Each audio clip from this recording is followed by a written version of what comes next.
Hello, everyone. Welcome to our panel. Very excited to share this topic with you. It's something, the whole theme of media transformation has been something that we've been back now in our third year and in partnership with the WFA. And today the theme of the discussion is the future of the media organization. And to be clear, that is from a brand organization perspective. We have one more guest who will be here momentarily, but before we get started, although they need no introduction, I will let our esteemed panel introduce themselves. Thank you. Hi, everyone. Thanks for coming. I mean, I'm sure we are waiting for the main guest, but thank you for having us, Ryan. My name is Olya, and I work at Heineken Global as a lead in media, consumer data, and MarTech, so bringing consumer connections to our lovely brands globally. Hi everyone, Ron Amram, Global Head of Media at Mars. Hi everyone, I'm Ross Sargent. I am the Global Head of Media at Allwyn. Allwyn is the operator of lotteries in Europe, the US and the UK. Thank you. And I'm Ryan Kangisser, Chief Strategy Officer at MediaSense. Now, the provocation for today is media is everything, and media is everywhere. And in the theme of this study, what we've seen is that the role of media in organizations, the organization of media in organizations is fundamentally changing. And to give a quick insight, when we had a briefing call with these guys last week, we didn't even talk about media. Content production, CRM, influencer, all obviously very interdependent. And just to put some meat on the bones, some of the research which will be published in the next few months, 65% believe the scope of media responsibility is expanding into creative disciplines. 72% are seeing media more integrated into marketing disciplines. 72% more connected with commerce and shopper media. 83% better integrated with data and insight. I could go on. There's a lot of themes, and especially one of the big ones is around what, therefore, are the capabilities that we need to be building for the future. So with that in mind, I want to ask our panel, on the basis that media is indeed everything, does it still make sense to define media in the way that we've always known it? Olya. To be totally honest, I think that right now, often when we work in our businesses, we use media as a language for paid media. Oh, hello. Shall we pause for a second? Why not? Keep going. Hello. Keep going.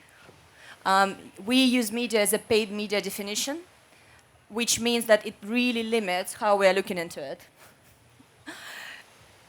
But I think we can talk about touch points. The reality is that we are connecting with consumers across every touch point, whether it's TV, whether it's shop floor, whether it's the product itself. So it really is not just about media and paid media, although it's a lot of money that we spend there. That's not going anywhere. So I think we should talk more about experiences, touch points, and then at the executional level, there is an element of paid media buying that you need to do, execution in experience, execution on shop floor, etc. Thank you. Yeah, for us, it's exactly the same. We have to view this all as one conversation with the consumer, right? So how a brand interacts with the consumer. I mean, it's the old adage of integrated marketing, right? Media is just the best way to measure those things. The best way, it's the biggest spend, right? And everything needs to be compared to that. So media is a part of it, a big part of it, but it's this integrated approach that we're all chasing right now. Mm-hmm. I think we always speak that the best thing about working across many markets is experiencing different people's cultures. Out of the last 25 years, I think the thing I've enjoyed the most is experiencing the way people do business differently. And this question comes up very clearly, because in some countries, you mention media and it's just assumed you're talking about absolutely everything. There are still some countries who talk about media meaning thinking it's, for example, just broadcast and print, not digital, paid only, etc. But I think we're fooling ourselves because the people we're talking to think way more broadly None of us go to work just to do one particular part of something. We have a huge amount of input in absolutely everything. So it is everything. It is everywhere. And honestly, that's what the word means. So, Yeah.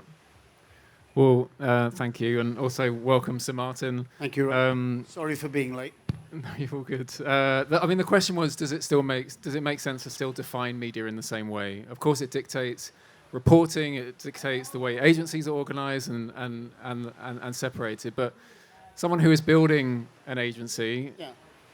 Well, it's sort of the tail is now wagging the dog. And said, if we went back, I've been at this for some time, and I can remember the days when we get paid 15%, and we used to allocate about 5% to media and 10% to creative. That was to pay for the Ferraris and the corner offices of the creative directors.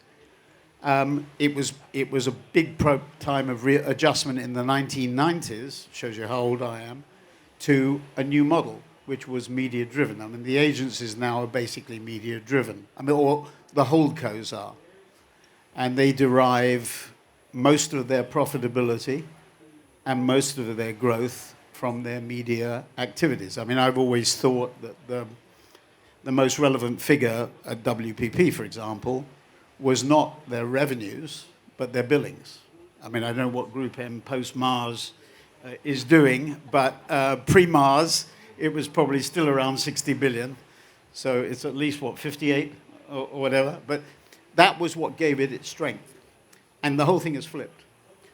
So media, to me, is the prime driver, and things come out of that. Now, in our case, we have about a $3 billion billing base.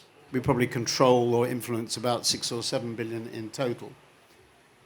So it's a very different model, but still media drives it. So I think, Ryan, it's flipped. I mean, agencies basically are media agencies now, like it or not. They are the dominant people in the organization. The next WPP CEO could be a media person. We'll see what they.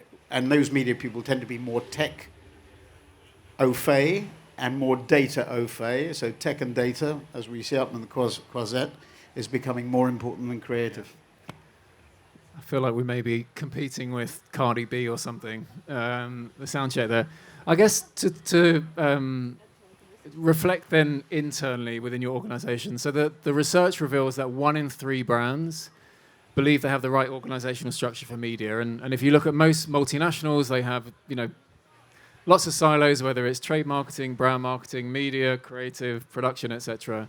And as you rightly say, Sir Martin, media is now becoming the dominant figure. But for the brand marketers on the panel, how are you navigating that with your colleagues, where you are having to potentially break through some of those silos and some of those encumbered behaviors? Yeah. To be honest, I think it's just bringing them into the conversation and connecting them into the story more. I think at Mars it was really hard to get data-driven marketing as a principle ingrained in what, why do we need data? Everyone with a mouth is our target, right, for chocolate, right? So it was a very hard thing to understand how to use targeting and measurement to improve, believe it or not. But that's the case, right? So a lot of what Cannes was about historically was about great ideas, but not necessarily the data that creates those ideas. And I think you can't right now, in a great marketing organization, separate media and production. It's way too complex, right? You need to have the same data backbone across both. That's not something that you could or you needed to say for a big CPG company 10 years ago. They weren't saying it 2 years ago, but now it's a given, right? So you have to bring these things in a more integrated way, more connected way, to be faster, nimble. If you're going to use AI to optimize, how could you not bring both of those things together, right? I would start also with repositioning yourself in an organization, because if we are positioning ourselves as media people in the organization, then we're also separating ourselves. So we all, at Heineken, we say that we are brewers and brand builders. Anyone who's in our business is doing either of those two jobs, basically, or both, yeah? And for me, it's the way we come together as a team, understanding we are all driving our brands, and it doesn't matter what we do. Like in any team that we've got, we also nowadays, building on your point, need to have the right capabilities. Data is not a capability of one team. Data team, MarTech is not capability of MarTech team. Yeah, knowing technology, knowing how to use technology, how to use data is responsibility of every marketer. I think that we need to build for the future if we want to be future-facing organizations. We have experts indeed, but we're all doing one job, and we all need to have a knowledge of data and tech for the and the consumer insight, very importantly, in order to move forward together. Okay, so I would say we don't have the right media organization within our business. We know that, and we're learning. We have some countries where we operate the lotteries where it is a very, very older user base. So we have people who are very talented at doing things that you expect for wonderful people like my dad.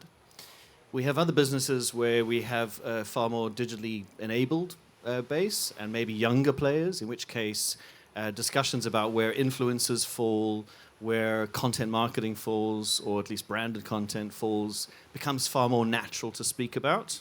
And I think the one thing that we're solving at the moment, which we haven't solved, the kind of thing that MediaSense helps people solve, is how do you integrate it in the right way without getting too excited and losing your eye off the ball of what really keeps the lights on.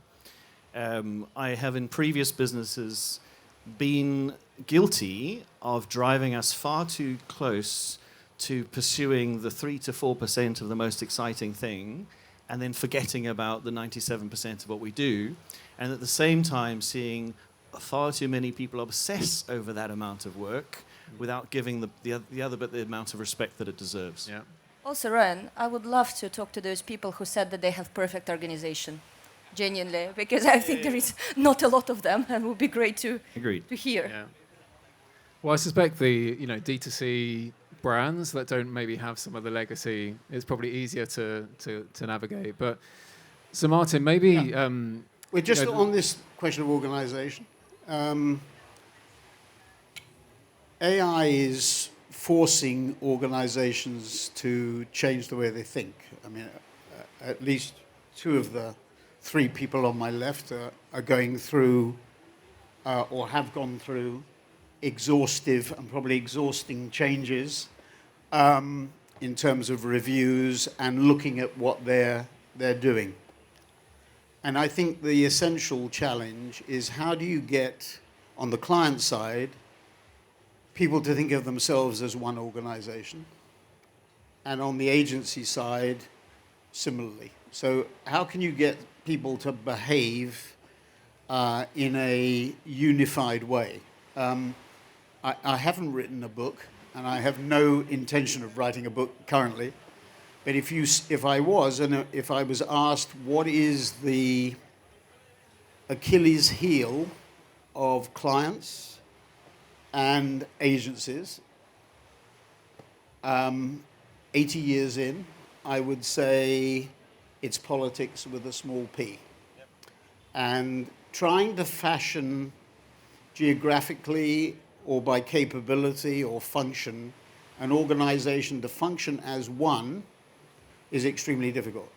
AI, we can go through where AI is impacting, but the 5th leg of the stool, AI stool for us, is democratization of knowledge. I think it's a really interesting phenomenon that Jensen Huang has 51 direct reports. If Jensen went to McKinsey or BCG or Bain, they would say maximum span is 12 people. So he doesn't do one-on-ones. Why is it that he, and I don't know whether it works perfectly or not, but why is it that he can organize that way? Because AI is now providing information across the silos. They can be geographic, they can be capability, function, whatever it happens to be. That, to my mind, is the critical issue. And inside agencies, and I think this is true of clients, control of silos, the further up, there's a sort of inverse relationship. The further you go up an organization, the more there is control of information and silos as a result. And the more layers you have, the worse it gets, right? The deeper down you go, the more you want people want to integrate, learn from one another, so to my mind, both on the client and the agency side, getting people to operate, I mean, just to be blunt with you, right? You walk down the Croisette, WPP has a beach, and across the road there's Ogilvy with a shop. Why? Why is that? They're not acting as one. And I'm sure there are other cases, just a case near to home that I think of. Getting them to act as one, we're uni-branded, but it's still very difficult to get people to think, to share. Good people are good. Good people are share are the real jewels. Yeah, I mean... So, Ryan, the biggest conversations I've heard in the last 3 months in any sessions we had were about enterprise leadership. Enterprise leadership and how from the top to make sure that CMOs stay connected and create relationships with CFO, with CSO, with any other chief investment officers to make sure that that integration indeed starts from the very top level and from basic things like success measures of the business, because with the pressure of the world and short-term versus long-term, you need those connections in order to drive long-term growth and not being constantly stuck in a short-term outcomes. Yeah. Yeah, I mean, it's a good segue into another theme from the research around integrators, because as you rightly say, there is a lot more overlap and interdependency in what the client does and what the agency does. Of course, data is all around, but there's vested interest as well. Agencies want to produce more, buy more, and of course, within client organizations, some of those silos do reinforce that level of ownership. In our research, the role of the integrator feels like it's growing, and I'd love to hear from you where that role should sit. Is that a client role? Is that an agency role? Is it a different agency role where you actually have someone who has no horse in the race? So you've tapped onto a really, really good point, which is when we create silos which match the agency silos, we create problems. And we have situations, and I say we as an industry, we have situations where the internal team is defending the work that the agency does or contributes, which is, of course, hugely valuable, and we start to lose the voice of that integrator person. And we're involved in a lot of acquisitions, and whenever I meet a new company of sort of 12 to 20 people who are going to go start flying, I say, have fun now. This is the awesome time, because you don't have any of that bullshit of 20, 30 people in a meeting 3 times a week for no particular purpose. And I honestly, the thing that cannot stand more than anything else is our internal silos, matching the agency silos. I agree the agencies should be special, and I know you're going to get to this, but the agencies need to be special because there's so many different amazing talents. But that's not what we do. We sell beer or grow brands. We sell lottery tickets or grow brands. The word integrator I cringe at. I think what you're really talking about is a leader.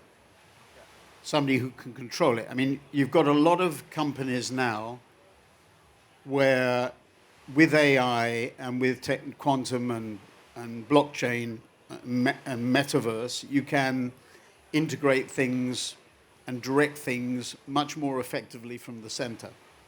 So changing the organizational structure is absolutely critical. When you talk about integrators, it implies people bringing things together. I think what you've got to do is have people who control budgets. Now, there's one packaged goods company, major packaged goods company, new CEO there, who's gone from sort of a centralized CMO to 4 CMOs and talks about implementing at a country level, sort of interesting, different approach. And the reason he's doing that is because his competition is not other global packaged goods companies, it's the local ones, in India or Brazil or wherever it happens to be, or China, who operate locally and whatever. So I bristle a bit on integration, and I think with AI, what we can do is we can centralize stuff as an agency and provide asset management platforms on a centralized basis, but it needs direction and it needs alignment And then you've got some companies who have geographical problems. You know, their European business is not as profitable as it might be. Its Latin American business is very profitable, and it has strong barons who run those Latin American business, let's say Brazil or Argentina. You take financial services, for example. You know, branch banks have global businesses. They're making more money in some of those developing markets, but they built big operations that have to go against fintech, you know, a new bank in Brazil. Coping with that centrally, and when you've got big profit pools locally, is very tough to do. So it does take some tough decision making. You know, you may have to break some eggs in order to get there, is what I'm saying. But directional, it has to be directional. Mm-hmm. I definitely agree with that. I don't think, I mean, this integrator role, why is it not stuck? Who should the integrator be? It's because there is nuance and specialty associated to it. It's a shared responsibility. I think it is about better program management and the art of bringing all these people, you know, the specialty and the technology together. And I do think that it is a bit of a shared matrix, right? It's not as simple as saying this person integrates across the pillars. It's each has to lead and support in the right moment, right? And that's not an easy thing to create a working relationship around. But it is about the notion that Sir Martin said at the beginning, which it is about finding that teamwork to make the dream work, so to speak. Yeah. So I appreciate the leadership, and that often comes from the top. But if you consider the talent out there, you know, for a lot of marketers here, you've had a very classical grounding in the industry. You know, you start with brand managers, marketing managers. You don't discriminate between media, production, marketing. But if you contrast that with the agency model, people very much specialize in a specialty.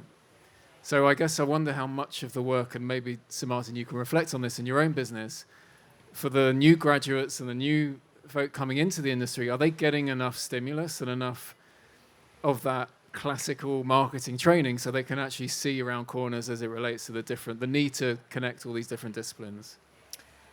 I would agree 100%. My background is agency. I spent a very long time working in agencies, starting from developing websites to then building strategies and then getting involved into creative. And the challenge I always had, and why I'm on the client side, is that my clients never got me close enough to the business. That is, I think, a big issue. That if our agency teams are thinking about clicks, thinking about how they are spending our money, instead of thinking about how exactly are we driving market share, how am I driving brand power? Because if you think about those questions, then you ultimately arrive to the point that actually beyond media, if you think about it, there is a lot of our elements to marketing. So I went to second marketing degree because I felt like I can't talk the language. So we as clients can also help agencies and should work with agencies to encourage their talent, and actually not just new talent. I think existing talent needs also to step up and understand business better in order to be true partners for us and hold us accountable and say, okay, tell me what your business challenges are. Help me to understand. Because that is the only way where they're going to deliver business for us in collaboration and in integration with us. With that said, of course, there should be specialty. But I think the paradigm is changing. You need to be an expert who can look up at some point in your career rather than being just broad in everything or just one thing. Like, it's tough. And on top of it, to Sir Martin's points and everyone else's, you need also to know tech and data. And ideally, sustainability and other elements that are relevant for everything in marketing. Yeah, I just think if you look at Cannes today and you compare it to many years ago, I mean, originally it was a bunch of French creatives who were probably smoking too many Gauloises and probably drinking too much Burgundy or Bordeaux. We're still drinking too much, I think so. But probably doing that. But it's morphed into a global creative festival. Now, not very few, but fewer people stay till Friday night. I mean, Friday night was meant to be the night, the awards night. Many people, I remember last year somebody saying to me, does it sort of finish on Thursday? And it's become Tuesday, Wednesday, Thursday, and that's it. It's also dominated by tech, and by data. So those three skills, the creative, the tech, and the data, have to be brought together in the agency, in my view. Those are the three sets of skills. I mean, we've got 7,000 people. You know, if they have their strongest virtue, I think, is they understand deep tech. You know, you wouldn't have a partnership with NVIDIA, AWS, and Adobe and outside broadcasting as we have unless they had a deep understanding of it. And I think that's absolutely critical. So in a way, Cannes is an example of it. Maybe it's gone too far that way towards the tech and the data, and maybe it could be rebalanced. Question for discussion. But those are the skills, and they can't be compartmentalized. You know, like this morning, we met with Luma AI, who are doing something we'll announce on Thursday with Humane. And if you look at the technology that's being developed there on text to video, and you look at what Humane is doing, you look at what Runway is doing, and Minimax, which we'll also show on Thursday, the technology is so sophisticated that creative people have to understand it. So it's almost, and then the data feeds into that. Yeah. So it's bound together as one. So I think the model is, you know, the agency model's got to shift from time-based, as you know, to output-based. Otherwise, we're cooked, right? And that, you know, we're going to have pressure from procurement, you know, less time for copywriting, visualization, production of commercials, not millions of dollars over months, but hundreds of thousands of dollars over days. So the model has to shift. Yeah. And I think it embodies those three areas. Rand, sorry, talking too much, but I agree with the creativity, tech, and data, but I think there is one terribly overlooked skill, from my opinion, is very good inside-based comms planning, through the line planning. We talked about it, and that's why I ended up here, yeah, because we right now often create separate work for different touch points, or we create work that is not necessarily pulled through from inside standpoint. Yeah, it's really great idea, great insight, not necessarily execution consistently, but we need those good strategic planners sitting wherever they are. I don't know which agency and which element. Do you think they should be in-housed? This is a good question, and that's what, again, Ryan and I has been talking a lot about. I don't have an answer right now, and I actually have a couple of friends in businesses where it sits in-house, and a couple of friends where it sits in media agencies, and some actually in creative agencies. Who knows agencies. more about the beer business than you? Nobody. I know. And that's one of the points that is very sticky. It's the question of whether agencies want to change their way to be closer to business or... But a good comms planner has external stimulus. That's why sometimes it's better at an agency, right? So I do agree that Olya probably knows more about the beer industry than any comms planner does, but it's really also about the consumer. It's about, you know, platforms and how they connect to consumers, right? So it's a tough one. I almost think you need a comms planner in every silo, right? But I think clients have to have more control. I think we need to own the strategy. Yes. We need to lead the strategy. Yeah, for and sure. then Exactly. Then on the in-housing, there are two things in after. You know, we in-house with clients. So we're the subject of a Harvard Business School case study around T-Mobile and Sprint, specifically on in-housing a couple of years ago. What that case study said was there are two areas of after-sales service, to your point. One is keeping people aware of tech and developments in tech. So that's one. The other is talent. Talent tends to like variation. So if you're in one vertical or limited number of verticals, you're going to have churn. But so the role of the agency or the role of the advisor is to help with that too. So those two areas. But I do think, it may sound crazy coming from an agency guy, but I do think control related to agility too. I think you can move faster if you have it in-house, some of it, not all of it, some of it in-house. No, and I agree with that. We're big enough that we can do that. But the first thing our strategy team, like our comm strategy team will tell you is, I need an agency to support that, right? So it's an interesting. I do think that sometimes we outsourced way too much in this area, but it affects things like innovation, and it's so deep into like driving brand growth that you're absolutely right. You can't separate the brand from that comm strategy and innovation, And right? you know what one person told me when I was talking to a lot of colleagues trying to answer that question about comms planners? They told me that the best comms planners that they saw usually come from media agencies who got disappointed because they can't get close to the business, and that therefore they actually go to the client side, becomes comms planners there because they truly understand through the line. But at the same time, I also agree with Ron, we should have more control and ownership, definitely ownership. But if agency has great skills of great comms planners, why say no to that? Because indeed they will be more on top of the things.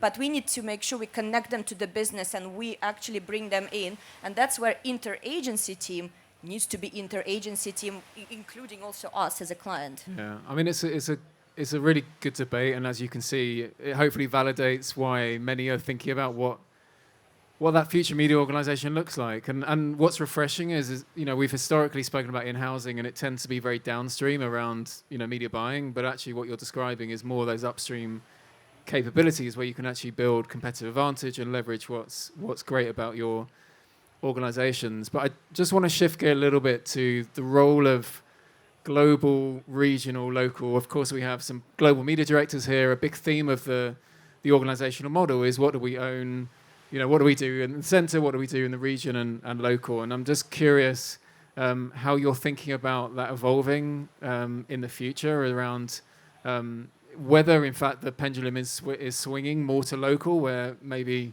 you could accelerate market share or back to the center. So I'll take the first. I think it depends on the size of the business, as in the size of the business in the markets you're talking about. So in previous companies, we had a collection of regions, so it was South America, where each of our businesses was incredibly small. So it made a lot of sense to in-house, number one, and centralize, secondly. Our current situations, we have possibly fewer markets, but with much, much bigger positions in each of those markets. So we've got to, at the same time, make sure we're sharing best practice, learning from each other, directing everyone the same way, but not repeating the same work over and over again in the agencies and within ourselves. And just to pick up on what we were talking about now, which is the thinking thing, we own the thinking, and we shouldn't be briefing out agencies to do all of our work for us.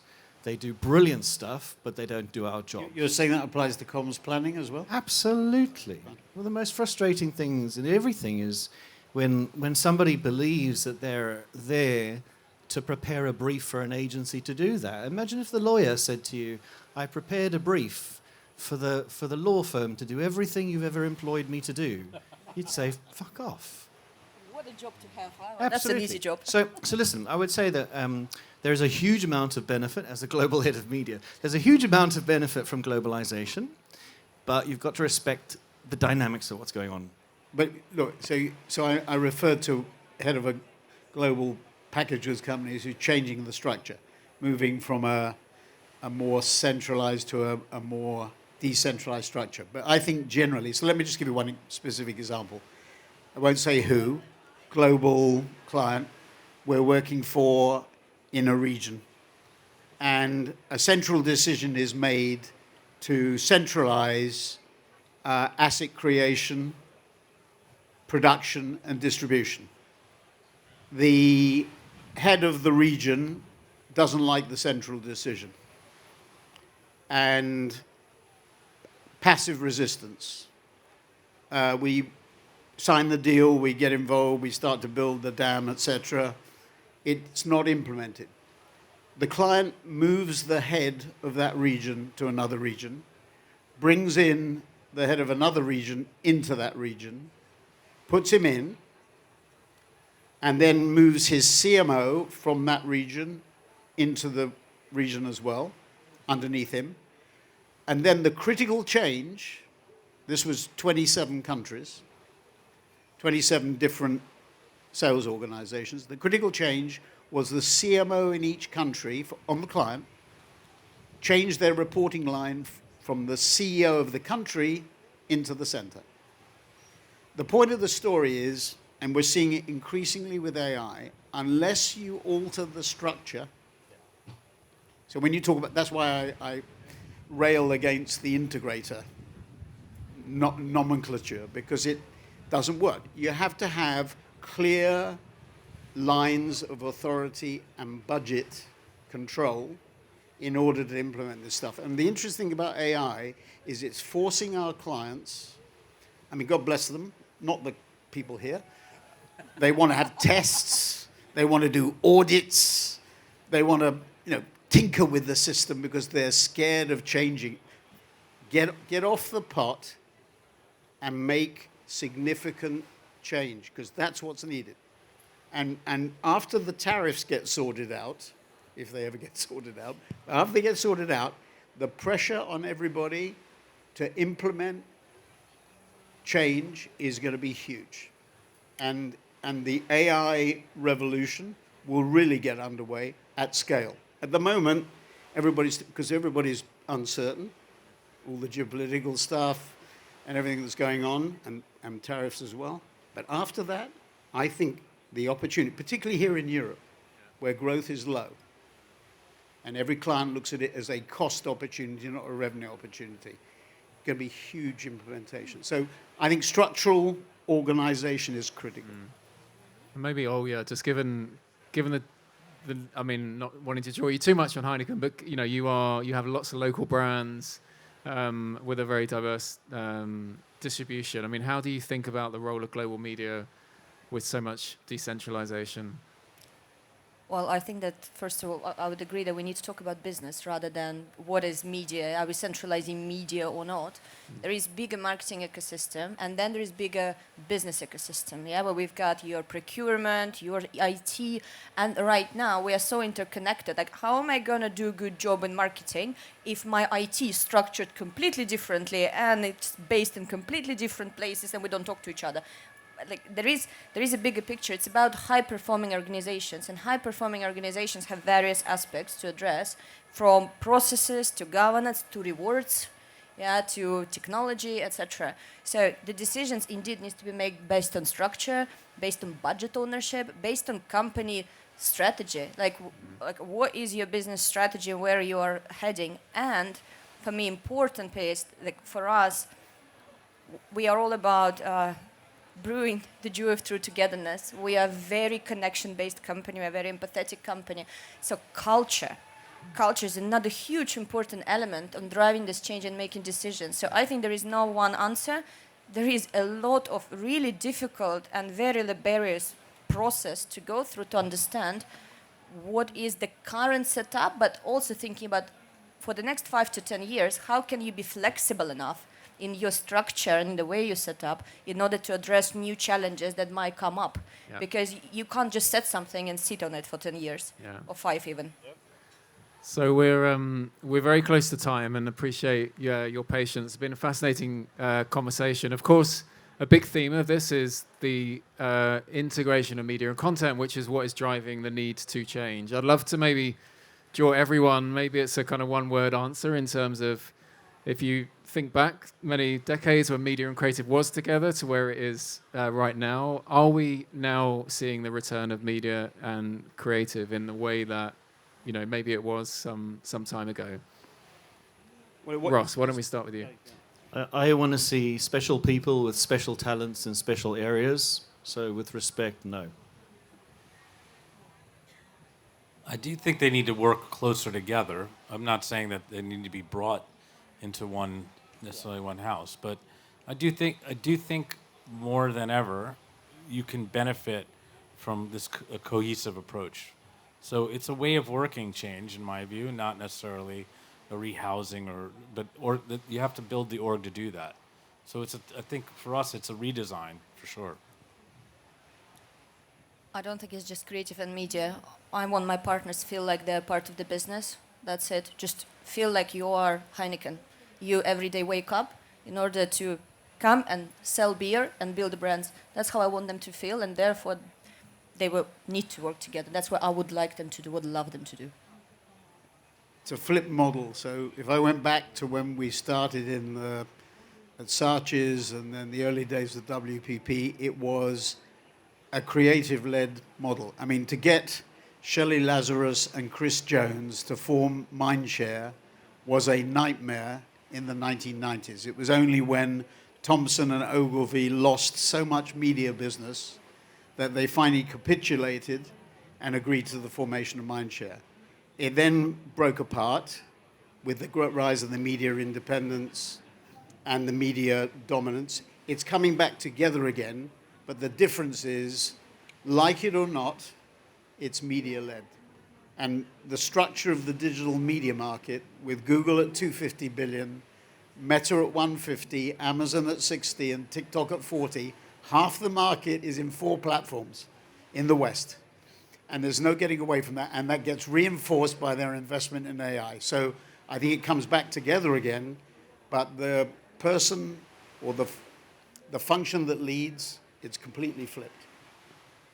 With that, a huge round of applause for our panelists. Thank you so much. Thank you for. Thank you.